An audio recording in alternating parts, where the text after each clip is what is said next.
Good afternoon and welcome to a Calvinian architecture number 12. Today I'm reading from the second octave, the 6th chapter, and the city is Zenobia. These stories, verse 2 and verse 3 of each chapter, are a story about either a house I wanted to buy or live in somewhere in the world and a journey of mine. And verse number 1 is my translation of a city described by Italo Calvino in his book Invisible Cities. Marco Polo is the voice of the author that describes the city, and today that city is Zenobia. This is verse 2.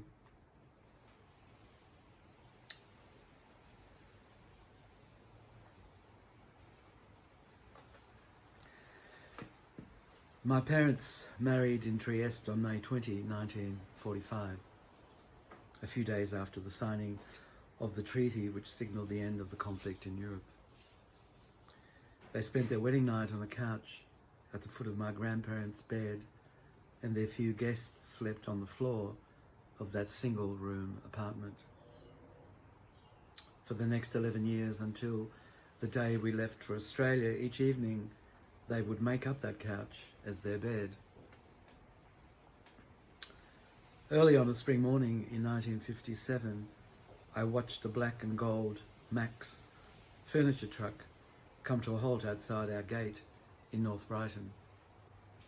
From it, the driver unloaded what seemed to be an endless procession of new furniture. A lounge suite consisting of 2 armchairs, a coffee table and a couch, which for the next 7 years would at night double up as a bed for me. A wardrobe and a bed for my sister, a Telefunken 12-valve radio that would receive regular transmissions from Italy, and a double bed and other bedroom furniture for my parents. I remember thinking how significant this event must be for us, because here at last was tangible proof of the reason we'd undertaken a year before the unfathomably long journey from Trieste to Melbourne.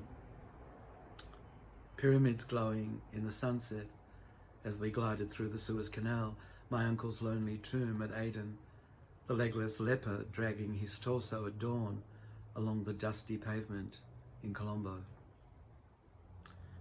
Flying fish landing in hundreds on the deck of our ship, so laden down with migrants and their belongings that waves constantly lapped over its waterline. It must have been for this, I reasoned, to have things, many things, and new furniture in many rooms. Until then, I'd had no understanding of why we'd come so impossibly far. In Trieste, we'd been unredeemably poor, and often we'd missed meals. The 6 of us had lived in one room, and I had slept between my grandparents in the bed I was born in, until the day we left. But my sister and I had known nothing else, and we had been happy in the way children are, when laughter is no stranger. I told myself that this then must be the reason, yet after a few weeks of excitement with new things in many rooms, the difficulty of being who we were and where we were returned unabated. I don't know what happened to the couch or the armchairs or anything else. Only my parents' bed and dressing table, which my father has repeatedly varnished, remain in use. The experience on the sea through the 42 days of travel from Trieste binds us deeply beyond blood. On each birthday for the last few years, my father has received from my sister a gift of a model sailing ship. My mother has always taken refuge in writing, and my father in scanning the night sky with a telescope he bought the day he retired from his driver's job with a wholesale paint company. Even though these two activities would seem to characterize different sensibilities, both share the same inner space of a private and silent dreaming. I don't think any of us know what to make of what's happened, and it's only been a few years since I've stopped thinking that all this, has been a very long dream, and then in the morning I'll wake up in my bed in Trieste. It's hard to explain. It's as though the four of us are still in a thin fog, a kind of chilly euphoria, living within the promise of a departure and the impossibility of an arrival, living as plants never born, yet unable to relinquish their former life in order to freely begin anew.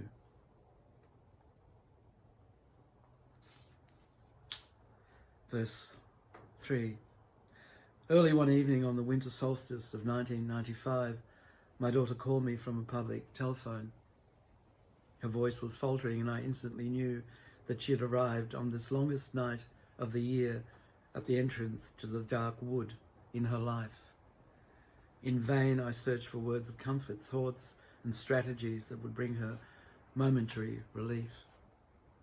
Each time that I'd prepared the fire that winter, I'd become deeply absorbed in the level of attention required to nurse the kindling, initially reluctant to burn past the point where my attention was needed. At first I would despair at the seeming uselessness of the newspaper's flames and at the apparent impotence of the kindling to ignite what always seemed to be impossibly large logs. Yet once alight, how fierce the heat and how miraculously devouring the flames could be. I followed fascinated the struggle between the fuel's desire to be burned and the flame's initial reticence to do so, and how each time all that at first had seemed so incombustible was in the end fiercely engulfed. On this evening, as I listened to her despair, I could see the newly lit fire in my stove struggling to ignite. Often success had depended on moving tiny bits of kindling just millimeters to the left or right so that air could circulate. Smoky piles of half-burnt paper and red gum would then suddenly burst into vigorous flame. It seemed to me now, as I listened to her, that I'd become the contents of my stove. Piles of paper and kindling hopelessly cut off from fresh supplies of air. But suddenly, from somewhere deeper within my stove mind, came a breath of clear oxygen. Why don't you write it all down? Write poems, anything.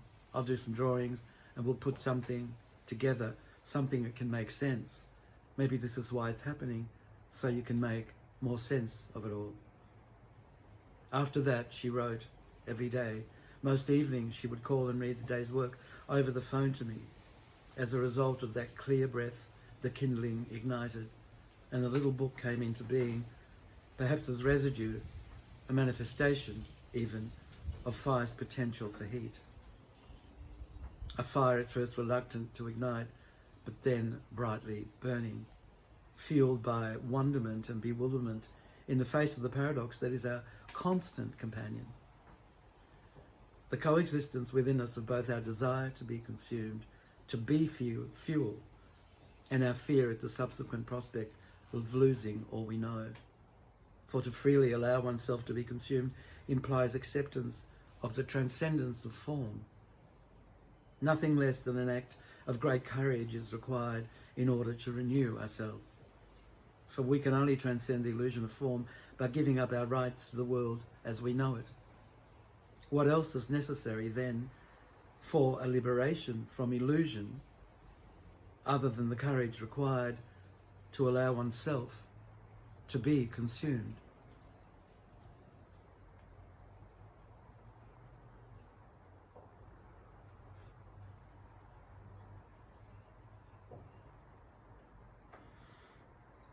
It's very hard to find that courage to allow oneself to be consumed. We're facing, all of us are facing, a kind of prospect that's not too dissimilar from that one. We need to find the courage. Until tomorrow, thank you.